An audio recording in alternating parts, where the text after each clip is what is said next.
जय जिजाऊ, जय शिवराय, जय शंभूराजे. गडकिल्ले संवर्धन प्रतिष्ठान महाराष्ट्र राज्य सादर करत आहोत शिवसाम्राज्याचे दिनविशेष. 28 नोव्हेंबर इसवी सन 1659. अफझल खान वधानंतर केवळ 18 दिवसात शिवाजी महाराजांनी पन्हाळगड सहित वाई ते कोल्हापूर पर्यंतचा मुलूक स्वराज्यात सामील केला. अफझल खानाचा वध करून छत्रपती शिवरायांनी वाई सोडली आणि घोड्याच्या टापा वळल्या थेट कराडच्या रोखाने. अफझल खानाला प्रतापगडावर मारल्यावर शिवरायांनी आदिलशाही भागात आक्रमण केले. 19 नोव्हेंबर 1659 ते वाईला पोहोचले व नेताजींना भेटले. नेताजींनी त्यांना आदिलशाही भागात खोलवर जाऊन छापे घालण्यास सांगितले. नाईकजी पांढरे, नाईकजी खराटे, कल्याणजी जाधव व सिद्दी हलाल हे आदिलशाहीतून फुटलेले सरदार त्यांना मिळाले. दख्खनच्या पठारावरून दक्षिणेकडे जात त्यांनी वाटेतील आदिलशाही ठाणी जिंकून घेतली. चंदन वंदन गडांना वेढा पडला. मग राजे खटाव, मायनी, अष्टी, मासूर, कराड, सुपे, पाली, नेरले व अशी इतर गावे जिंकत कोल्हापूरला धडकले आणि आजच्या दिवशी पन्हाळगड सहित कोल्हापूर स्वराज्यात पुन्हा एकदा सामील झाले. 28 नोव्हेंबर इसवी सन 1679. मराठ्यांचे पाणी आणि रसद संपत आहे तेव्हा ते कारण पुढे करून आपण तहासाठी घाई करावी व बेट मिळवण्याचा प्रयत्न करावा. यावेळी 23 नोव्हेंबर रोजी सुरतेहून आलेले बंगाल मर्चंट व ॲने ही जहाजे ताफ्यात सामील झाली. यांपैकी ॲनेचा उपयोग होणार होता, परंतु बंगाल मर्चंट अत्यंत मोठे शिबाड असून त्याचा उपयोग तसा कमीच होता. मुंबईकरांनी 28 नोव्हेंबर रोजी पेशवा मोरोपंतांना पत्र लिहिले व बेट सोडण्याबाबत विचारले व त्यात इंग्रजांनी रसद पाण्याची परिस्थिती कळवली. तेव्हा मोरोपंतांनी आपण बेट कधीही सोडणार नाही व इंग्रजांना मिळालेली माहिती चुकीची असून आमचे सैन्य व्यवस्थित आहे व ते युद्धासाठी तयार आहे असे कळवले. याने इंग्रज आता अगदीच जेरीस आले आणि त्यांनी सुरतेला तहासाठी काय करावे याचे विचार मागितले.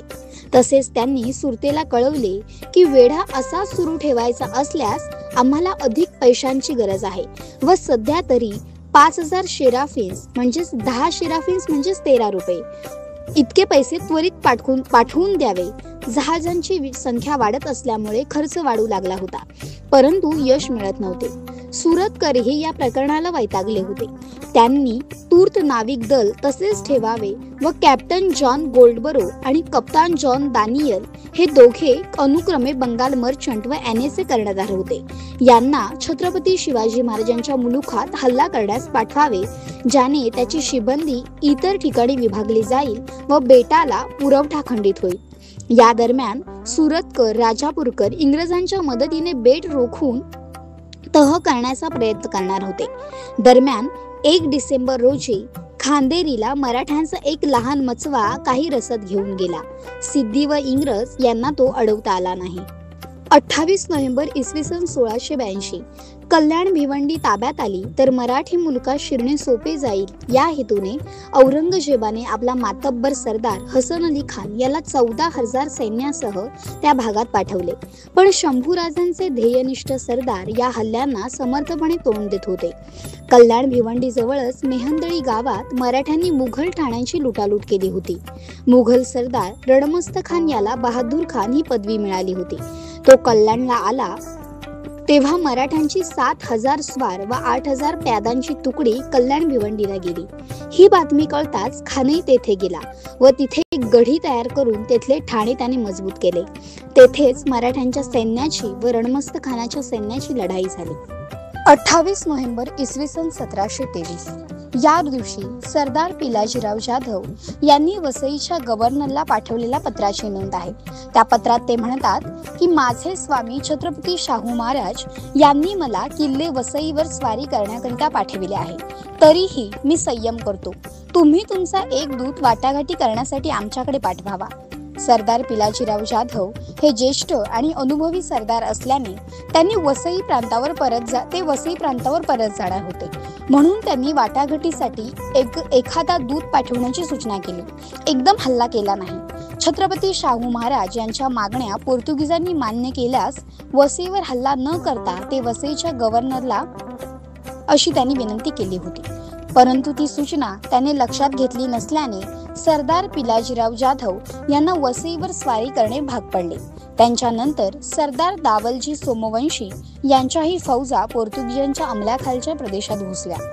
28 नोव्हेंबर इसवी सन 1753 दाभाडे बंधू महाराष्ट्रात असल्याची संधी साधून अहमदाबादच्या जोरावरखा बाबी या मोगल ठाणेदाराने त्यांची ठाणी उठवली. दाभाडे बंधूंना हे कळल्यावर ते अहमदाबादवर चाल करून गेले. त्यांच्यासोबत त्यांच्या मातोश्री उमाबाई दाभाडे याही होत्या. अहमदाबादजवळ उमाबाई यांच्या नेतृत्वाखाली झालेल्या युद्धात दाभाडेंचा प्रचंड विजय झाला.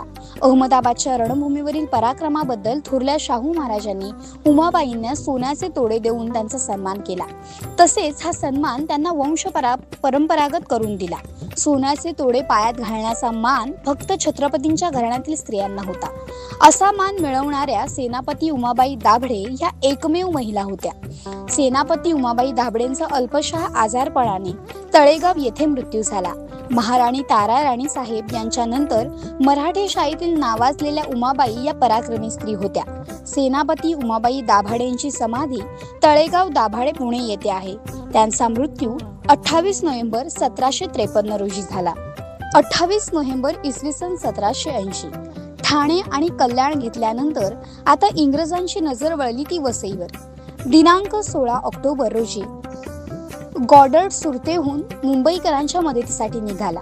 दिनांक 28 नोव्हेंबर इसवी सन 1780 रोजी गोडार्डन वसईला मोर्चे लावले. इंग्रजी तोफा वसईवर आगोकू लागल्या. यावेळी वसईवर मराठ्यांचे किल्लेदार होते विसाजी पंत लेले. इंग्रजांच्या या हल्ल्याला विसाजी पंतांनी 2 आठवड्यापर्यंत चांगलाच प्रतिकार केला.